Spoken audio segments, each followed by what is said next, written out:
para sa anak mo. Dahil yun ang hiningi niyang kondisyon. Finally, nandito na ako sa Hindi Apex. nga ikinatuwa ni RJ ang biglaang naging desisyon nitong si Giselle nang bigyan niyang posisyon itong ama ni Justine na si Eric. Sinabi ni RJ na matatanggap niya kung si Justine binigyan niya ng posisyon, ngunit ang hindi niya maintindihan ay bakit pati itong si Eric ay binigyan na ng magandang posisyon at sa BB Finance pa daw ito na-assign. Naman, nagtatalo nga itong magkapatid sa loob ng office nitong si Giselle. Depensa naman itong si Giselle ay wala siyang magagawa. Yun lang ang tanging paraan. Yun kasi ang binigay na kondisyon nitong si Justine at ayaw niya na mawalay pang muli ang kanyang anak. Doubt nga itong si RJ dahil alam niya na ang lalaking iyon ay di mapagkakatiwalaan. Bigla na nga lang itong lumisan at hindi na nagpakita buhat ng nabuntis nga itong si Giselle. Kaya naman na-stress nga itong si Giselle at nakuhang ipamigay ang kanyang anak. At ngayong naroon ito sa kanya ay gagamitin naman niya ang bata para hututan nga itong si Giselle.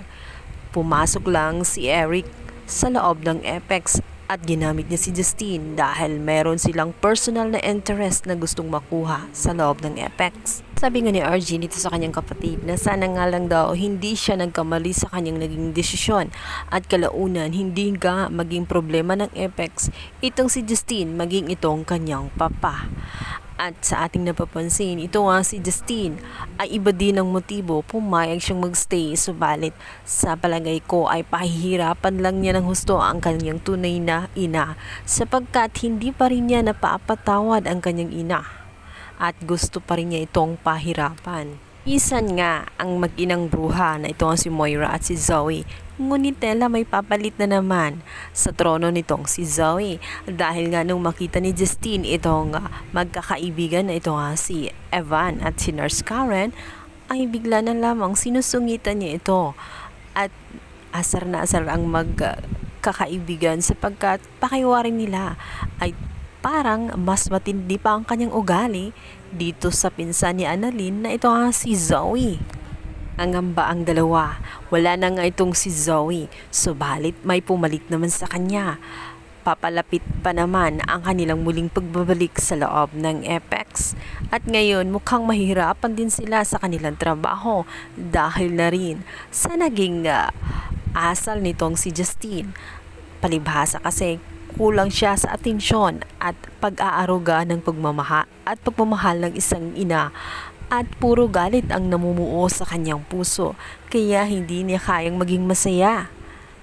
Pabayaan kasi siya nitong si Giselle at hindi niya naramdaman ng bata pa siya na importante at mahalaga siya bilang isang anak dahil nga napabayaan siya nitong si Giselle kaya naman punong-puno siya ng galit at paghiganti lamang ang alam na itinuro pa ng kanyang ama na si Eric. Ang pinakamalaking problema pa nito ay gagamitin ni Eric ang kanyang anak upang angkinin ang yaman nga ng Apex sa pamamagitan ng pagiging BP Finance.